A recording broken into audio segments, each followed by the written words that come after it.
Kita beralih ke informasi lainnya, saudara, stok darah di unit donor darah PMI Kota Langsa saat ini masih aman. Hanya saja untuk jenis golongan A mulai menipis. Guna memenuhi kebutuhan darah, PMI Langsa terus mengupayakan untuk menambah ketersediaan dengan menghubungi pendonor serta membuka layanan secara mobile. Stok darah di unit donor darah PMI Kota Langsa saat ini masih aman. Saat ini, kebutuhan darah untuk golongan A mulai menipis, yakni hanya tersedia 1 kantong.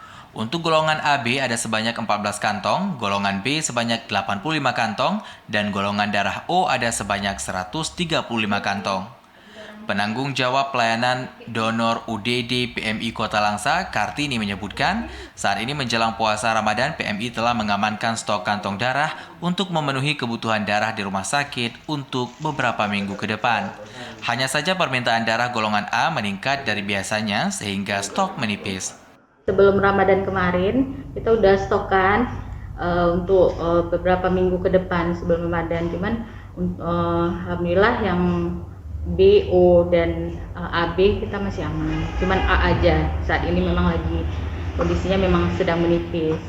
Kartini menambahkan, guna memenuhi kebutuhan darah, PMI Langsa terus mengupayakan untuk menambah ketersediaan dengan menghubungi pendonor tetap serta membuka layanan secara mobile pada malam hari selama bulan Ramadan.